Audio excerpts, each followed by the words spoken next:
एक ओर जहां लोग होली के जश्न में डूबे हुए हैं, वहीं दूसरी ओर जिले के कोटवार अपने हक की लड़ाई लड़ने के लिए रणनीति तैयार कर रहे हैं। बिलासपुर के कोन्हेर गार्डन में आयोजित बैठक में कोटवार संघ के नेताओं और सदस्यों ने अपनी समस्याओं पर चर्चा की। जानकारी के अनुसार जिले में तकरीबन 700 से अधिक कोटवार हैं, जिन्हें सरकार द्वारा दी गई जमीन के आधार पर मान्यता मिलती है। कोटवारों की कोई निश्चित तनख्वाह नहीं होती, वे अपनी कोटवारी जमीन पर ही निर्भर रहते हैं। हालांकि कई कोटवारों ने शादी ब्याह और अन्य जरूरतों के लिए अपनी जमीन बेच दी। इस बीच कुछ सरपंचों की शिकायत के बाद पटवारी ने कुछ कोटवारों को उनके पद से हटा भी दिया है। इस फैसले का कोटवार संघ ने कड़ा विरोध किया है। संघ ने कहा कि बिना किसी ठोस आधार के हटाए गए कोटवारों के परिवारों की आजीविका पर संकट खड़ा हो गया है।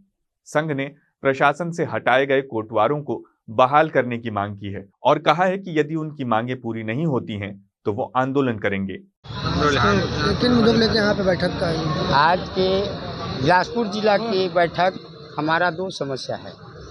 पहले समस्या है कि हम लोग हाई कोर्ट के जीत के, कमिश्नर से जीत के, राजस्व मंडल से जीत के हम भूमि स्वामी प्राप्त कर चुके हैं। उसको आज से 10 साल, 15 साल, 20 साल हो गए ना। उसमें का कुछ कोटवार अपना छोटा मोटा खर्च के लिए, शादी है, ब्याह है, मरी, नाना प्रकार के कोटवारों की समस्या है, उस समस्या को देखते हुए वो ज़मीन बेच दी। बेचने वाली बात जब आया तो पटवारी सरपंच के कहने पर पटवारी शिकायत कर दे कि जमीन बेच दी। अधिकारी के पास है, वो सोचे समझे नहीं, उस कोटवार को हटा दो, क्योंकि जमीन बेच दिया।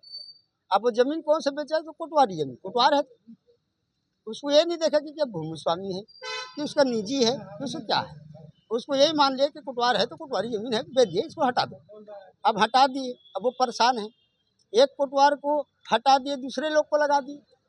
सिमरताल का कोटवार को हटाए जमीन बेचा करके, और दूसरे आदमी को नियुक्त भी कर दिए, तो कोटवार तो मर गए। अभी 2-3 ठो नोटिस और निकला है। कितने कोटवार को हटाया गया और किस अभी तीन कोटवार मेरे बिलासपुर तहसील का है, बाकी अभी चल रहा है, कई को नोटिस गया है। तो ये गलत है। जो हमारे हक की ज़मीन को हम बेचे या भांजे या किसी को दान कर दे, उनको अधिकार नहीं है। लेकिन ये तहसीलदार, पटवारी गांव के कहने पर ना, सरपंच कह दिए, कोई गांव वाले कह दिए, उनकी बात को सुनते हुए हमारे पर सीधा घातक प्रहार कर रहा है। मुझे खुद हटा दिया गया था, 20 एकड़ बेचा कब्जा किया है करके। जब जांच होने के बाद नहीं पाया, तब मैं बहाल हो गया हूँ। 27 महीने के मेरा खुद का तनख्वाह नहीं दिया है। मेरे ज़मीन को 7 साल हो गया, 17 में बहाल हुआ हूँ। अभी तक तो मेरे ज़मीन दूसरे के नाम पर है और उनमें बेजा कब्जा हो रहा है, घर बन रहा है, ज़मीन को बेच रहा है। उसको शिकायत भी किया हूँ कि सर ऐसा ऐसा हो रहा है, लेकिन उसमें कोई कार्रवाई नहीं करते हुए सिर्फ कार्रवाई होता है। तो कोटवार के लिए ये गलत है और यही गलत को लेते हुए आज जिला का बैठक लिया गया है और अभी हम कलेक्टर साहब को इस बात को अवगत कराएंगे। और अगर हमारे साथ ऐसे गलत करेगा, उस अधिकारी को तत्काल हटाया जाए। नहीं हटाने की स्थिति में हम स्वयं पूरे छत्तीसगढ़ के कोटवार इकट्ठा होकर के इनके ऊपर कार्रवाई करवाने के लिए